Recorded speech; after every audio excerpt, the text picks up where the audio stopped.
Hello, my friends, and welcome to another episode of the Million Pound Mission Podcast. It's your buddy Adam, the PhD, the previously heavy dude, and this is episode number 326, How to Use a Cheat Bank Strategy.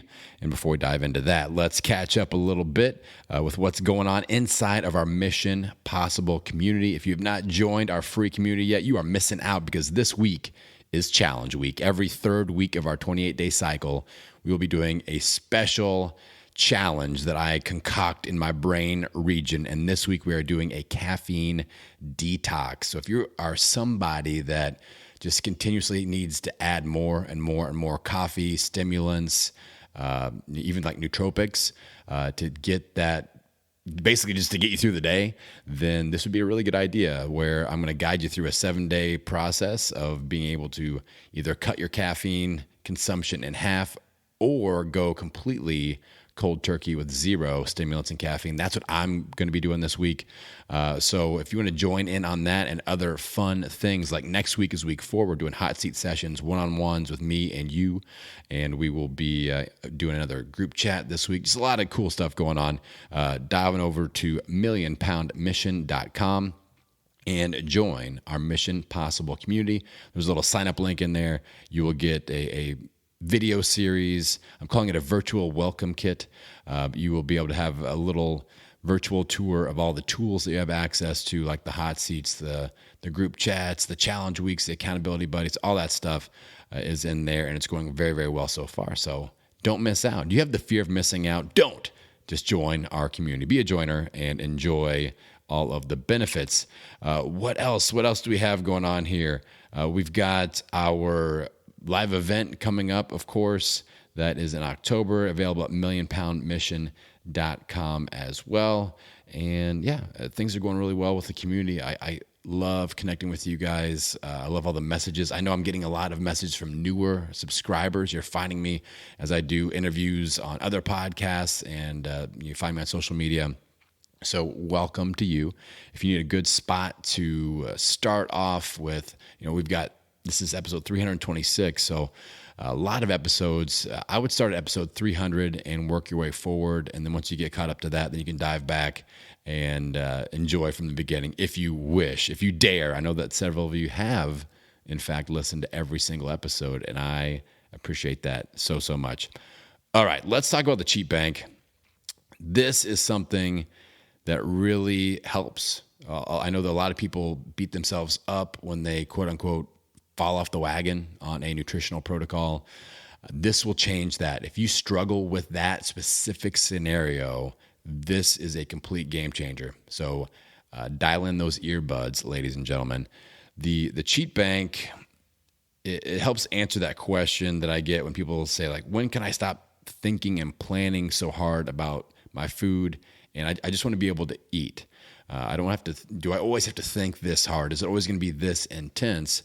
And like I described a couple episodes ago, I believe it was episode 322, if I'm correct, with the transformation timeline. Yeah, episode 322. Boom, nailed it. I talked about that middle phase of finding balance, and the cheat bank strategy is a big part of that. But we have to be willing to put in work on the front end. We can't just magically do a plan that has us already in balance, because we're starting out of balance. So we have to rebalance, and this is a big part of that. All right. One of the key concepts with this cheat bank is that, a lot of people incorporate cheat meals and cheat days and things like that, but they are very random or very non-specific with their plan, and there's no accountability and there's no tracking. I think that's the first thing that we really need to, put our stake in the ground with and not compromise on, is that we have to have a rock solid plan to work from. Randomness will not help. If you're like, oh, I took a cheat day, big, but if you don't know the rules that you're playing by, then really, how do you even define a cheat day or a cheat meal? All right. So that's the first key step in this. And this is, like, I've got a great free course, the 7 necessary steps for long-term weight loss success, available at millionpoundmission.com, shameless plug. But like, the first step is setting up a rock solid game plan and defining the rules of the game that we're going to play. And I don't care if that's keto or high carb or low carb or, Weight Watchers or being a vegan, whatever. We have to define the rules of the game if this is going to work. So that's the first thing I want to put out there. The second thing I want to talk about and kind of define is why we use cheat meals versus cheat days. A lot of people are like, well, Sunday's my cheat day. I like the measurement unit to be as small as possible. And there's a few different reasons for this. One is people could take, maybe you do a 28-day cycle and you're like, well, I took 3 cheat days. It doesn't sound like that big of a deal. Where if you took 3 cheat meals within each of those days and you say to yourself, I took 9 cheat meals, I feel like that gives us a more realistic perspective. Like, okay, that's a lot. Like I took 9 cheat meals. That's quite a few. So that larger number helps us really come to terms with the reality of the situation because 9 is larger than 3. Now you can still take cheat days, but they're just going to be measured and tracked within meals. So if you do a cheat day with 2 cheat meals, then you log 2 cheat meals. So that is something that I really, truly believe in. And that's something that I've experienced myself. I used to just do the cheat day, every Saturday. That was my cheat day. And I just ate as much as I wanted all day long. And I didn't get as good of results and I didn't feel as in control also as when I narrowed that down to a cheat meal unit that I'm tracking. So I can still make Saturday my cheat day, but I'm tracking the actual meals that I put in my body. And then I know the question is, well, what's a cheat meal? Like what counts as a meal? I would say anytime you sit down and you break the rules of your protocol, I would count that as a cheat meal. And sometimes people try to stretch the rules. And I know that some of you are thinking this exact thing. Like, what if I eat for like 3 hours in a row? Does that count as one cheat meal? Or is it like, you just have to be honest with yourself, and I'll let you make that decision. If you want me to put a very specific amount of time on it, then I would say give yourself 45 minutes to 60 minutes, and that would be your cheat meal. And then if you go past that, I would count it as a second cheat meal. But again, that's getting very, very specific. I don't think we necessarily need to do that. If you're thinking along those terms, you probably shouldn't be taking cheat meals anyway. We have other issues to deal with, and I'll get to that in a second. Now, let's describe what this cheat bank is and why it helps so much. What it is I use a tool with my community, my free community, and my paying clients, both alike. We base everything off of the Battle Plan Workbook. I talked about that a few episodes ago. And the key thing with the Battle Plan Workbook is that it maps out every aspect of your transformation game plan every 28 days, and it helps you map out your cheat bank.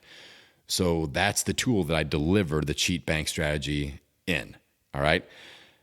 So what we'll do is every 28 days, we will look in advance and we will schedule and identify our cheat meals. So if you scan your schedule 28 days out, like right now we're in week number 3 of the 28-day cycle as we produced this episode on the 23rd of March, 2020. This is the start, the Monday of week 3. So we're halfway through this 28-day cycle. So with your next workbook that starts in a couple of weeks, you would scan that 28-day calendar and go, okay, I've got a work thing. I'll probably take a cheat meal there. And then I've got date night and then my kid's birthday party. And then I'll book another one and leave that open. It's kind of like the break the glass in case of emergency cheat. So let's say you book 4 cheat meals. The really interesting mental aspect of this is that you have just taken control of that cheat meal. It's no longer a crash and burn scenario. It's a part of the plan. And that is huge, right? That's huge for a lot of you that beat yourself up. Like I started off the show, you get in your head, you fell off the wagon, you failed, you beat yourself up, you went off protocol, and then you just go down that, black hole of weight loss doom that I always talk about, and you circle the drain with your transformation results going back and forth, back and forth. This strategy says, okay, the cheat bank is a part of the system. It's a part of the plan. As long as we have a plan, then we are on plan. So we need to stop beating ourselves up about being off plan. This is a part of the plan. We're taking ownership over it. It's a rational decision, not an emotional decision. You're saying these are the dates, here are when I'm going to take them. I do like the idea of having that if you're going to give yourself 4 cheat meals, maybe you book 3 and then you have 1 open, just kind of a floater, just in case something pops up. I like that strategy quite a bit. And you are making this, again, a part of your plan. So there's no reason to beat yourself up. Now, the first time you go through this, you probably still will beat yourself up just a little bit, just because that is what's ingrained in your psyche. That's what's ingrained in your system. That's what you're used to. So you're going to have to remind yourself, maybe even listen to this again and realize, like, Adam is a seasoned coach that's been coaching this concept for over a decade, and he says it's okay. So take some of that pressure off your shoulders, give into this system, and tell yourself that it's okay. And if you need to, save this episode and listen to this moment when you need it. All right, it is okay. It is a part of the plan. As long as we have a plan, then we are on plan. You have not gone off plan if you use the cheat bank strategy. All right, now, what you may say is, like, what if I do a bunch of extra cheats? Still a part of the plan. The part of the plan that's most important is accurately tracking. So maybe you scheduled 4. You gave yourself 4, you pre-scheduled 3, you had a floater, but you ended up taking 6. You had 3 random ones that you took on top of your scheduled ones. Still not a reason to beat ourselves up. What we do is we analyze and we make notes inside the Battle Plan Workbook, and you're going to go, okay, scheduled 4, took 6, what happened around that, and then what were the actual results? Maybe you still lost weight. Maybe you didn't lose weight as fast as you would like to. It's going to give you data that you can work with. So maybe your goal was to lose 5 pounds, but you only lost 3. And you're like, well, I took 2 extra cheat meals. Let's bring that back to 4 or 5 and really hit that in this next cycle, and let's see what happens there. Or maybe you're like, my goal is to lose 10 pounds, and you still lose 10 pounds. And what you just discovered was you can get away with 6 cheat meals. Like, this is part of that finding balance that we talked about at the beginning. Like, you don't always have to think super hard about your nutrition, but you do at first to figure things out. And this is part of the figuring out process with this cheat bank. So month after month, we track and we figure out a little bit more, like, okay, what can I get away with? What can I not get away with?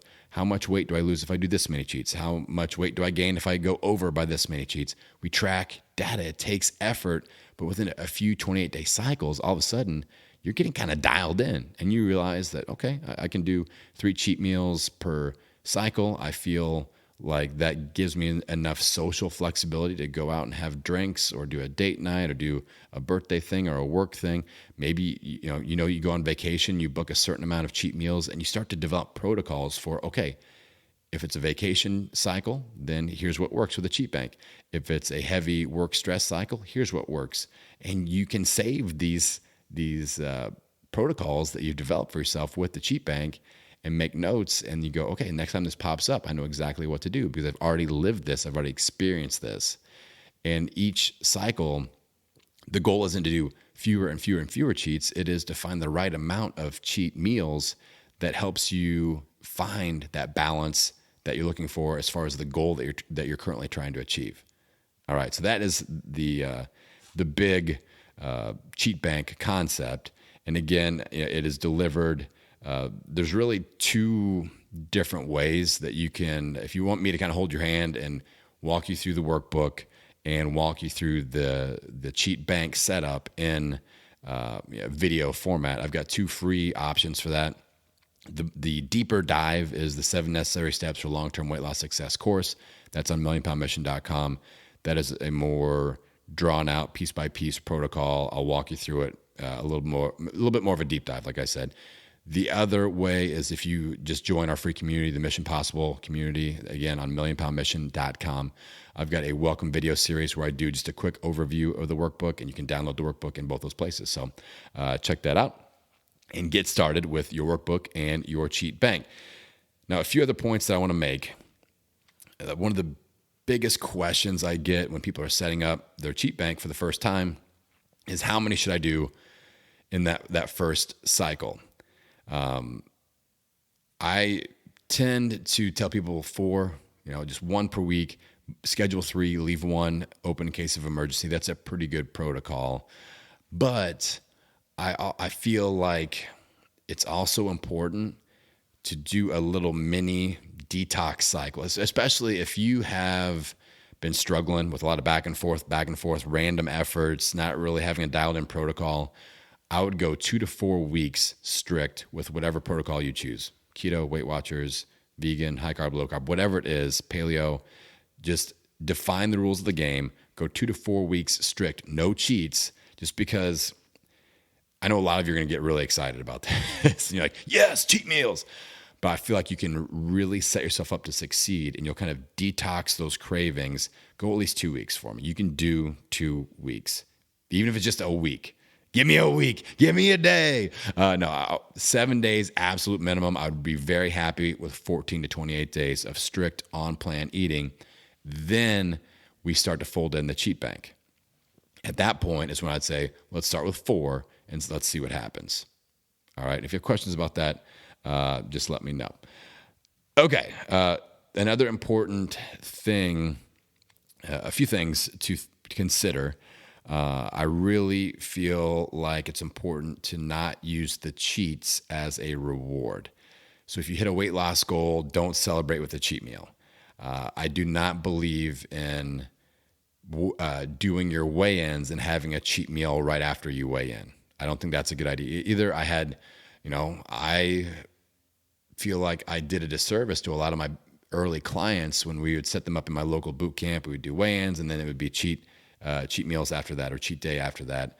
And I really discovered like that. I don't want to develop that pattern. That's a bad pattern of when I weigh in, I do cheats. When I weigh in, I do cheats. I feel like we need to have a different social reason, whether it's a date night, a holiday, a birthday, a work thing. I don't want to connect weighing in with, I lost weight. Now I can eat extra calories, or, I gained weight. Now I'm going to beat myself up about it. I just don't want to facilitate you thinking in that direction. So now if you have a birthday or an event or something where you can do a cheat meal and happens to be on weigh-in day, cool, that works. But I highly, highly recommend not doing weigh-in and then automatically, okay, now I get to cheat. I would not recommend that at all. And again, that's something that I started off encouraging kind of unknowingly, that I was linking those two things, and that wasn't producing a positive result, or the result that I had hoped for. So do not weigh in and then use the cheat as a reward after a weigh-in. Let's see. We have to be smart about the timing of cheats to avoid what we call cheat bleed. So if you tend to struggle on the weekends anyway, don't book cheat meals for Friday night, because that's going to lead to a struggly weekend. All right. I would book them on do a Sunday brunch or a Sunday lunch or dinner. Back the cheat meal up into the weekend as far back as you can. So that way you have positive momentum. You don't open the floodgates, and then you hit maybe a Sunday brunch or lunch or a Sunday dinner, and have the family over, do a cookout, whatever. And then you're back to the normal Monday schedule the next day, instead of, go out for a cheat meal on Friday night. What's probably going to happen is, let's go for breakfast on Saturday, and might as well. We start to tell, that's like the worst phrase that ever pops up in the mind of someone trying to get healthy. Might as well. I've already done all this damage. Might as well just give her hell and unleash release the kraken of donuts and pastries and pizza and beer and all that stuff. And then that's really hard to recover from. That's when we beat ourselves up, and that's when people go, I'm not even sure how many cheat meals I took, so I'm not even going to write it down. I'll probably start next cycle, and then they don't. And I know some of you listening have done this exact thing. So let this be a reality check that that's just a bad idea. We have to realize what our danger zones are. And if cheating on Friday leads to cheating on Saturday and Sunday, we have to quit cheating on Friday. All right? Back that cheat meal up. If it's a work thing that happens every once in a while, if it is a birthday, if it's an event, don't stress out about it. But if we can control it, and we know that that is an area that really is tricky for us, then we need to take ownership over that and realize that we've got to back it up a little bit. So that is one tip, is we have to be very smart about the timing of the cheats to avoid that cheat bleed, the epic thing. Let's talk about, the detox period again is something that is important. I want to kind of reemphasize this just because, like, I did a 2 year of no cheats, no sugar, no processed food, no dairy. I did that for 2 years in a row. I wanted to do 100 days, then I ended up doing a year. I went over 2 years. At the end of that 2 years, I didn't celebrate with the cheat meal. I just quit tracking. I went several more weeks after that, and then there was like a family vacation homemade ice cream situation that happened. But I feel like it's important to learn how to deal with tricky situations and not cheat. So if you do that 2 to 4 week detox period to start off before you dive into a cheat bank protocol, you're going to learn how to handle, holiday meals, family gatherings, birthdays, kid birthday parties, work events, births, deaths, people in the hospital. Like, that's something that is valuable to learn how to deal with those, because we can't just cheat all the time, and we can't just emotionally react and connect it to food. We know better than that. We know that is an issue.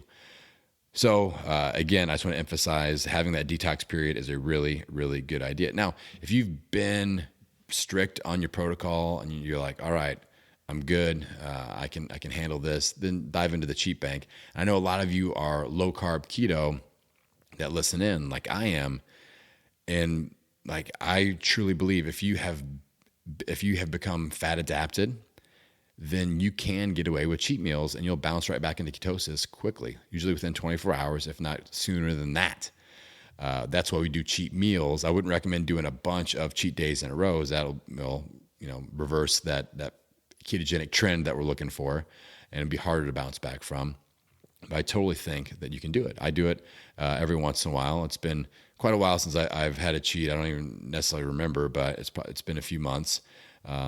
But I haven't really felt the need to. So that's part of like the empowerment of this. Eventually you get to the point where like, I'm in control of this. I know I can take a cheat. I can plan it out because I'm controlling it. There's no more emotion involved in this.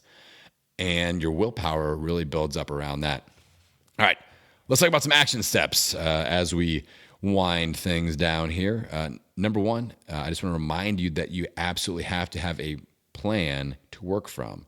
If you've got serious goals that you want to achieve, get serious about really clearly defining the terms that you're working within with your nutrition and, of course, your fitness, but we're focusing on nutrition today. Second thing, you want to get away from the cheat days and start using cheat meals to measure in this cheat bank. Use the cheat bank strategy within my Battle Plan Workbook. Don't just eyeball this. I've got a great system set up. It's free. There is no barrier of entry. I'll put both of the links to the 7 Necessary Steps course and the community opt-in in the show notes. Like, all you have to do is just click on one of those, get signed up. I'll walk you right through the cheat bank, and you can start using this for our next 28-day cycle. Like I said, this is week 3, so you can use this week and next week to kind of think through things, go through the little videos, and then you're ready to rock with your first 28-day cycle with a cheat bank strategy. Number 4, don't use food as a reward. Don't connect your weigh-ins and your cheat meals. I feel like that is very, very important. And then if you struggle with cheat meals, a weekend bleed, we need to be strategic with that. But also, if you really struggle with cheat meals in general, you need to really try to stretch out the distance between the cheat meals. Like, if you get very struggly, do 2 cheat meals per 28-day cycle. That will guarantee us 14 days between cheat meals in most instances. Unless you take them back to back, then you're gonna have a longer stretch. So that is something that I highly recommend as well. If you feel like the cheat has a lot of power over you, then stretch them out and create more distance between each cheat meal, and you'll benefit from that. All right, my friends. I feel like this is a really, really great tool to use. I want to allow you, again, to take some of that pressure off of yourself, to just allow yourself to follow a process and not beat yourself up, not react emotionally, to react rationally and map this out and reclaim control over this big aspect that a lot of people fall victim to, where they beat themselves up because they fell off the wagon. No more falling off the wagon. You own the wagon, and that is how we get out there and own it, my friends. Every meal, every workout, every day. I will see you on the next episode. Thank you so much for listening to this week's episode. Now, don't forget to head on over to millionpoundmission.com to pick up your free Mission Possible Community Virtual Welcome Kit. Now, this free resource is going to show you how to get plugged into our community chats, our amazing Facebook group. It'll show you how to sign up for one-on-one hot seat sessions with me, the PhD, and we'll even show you how to start your own local meetup group for that extra support. Now, remember, my friend, this isn't just a podcast. This is a community, and you are an important part of it. So head on over to millionpoundmission.com today and get plugged in.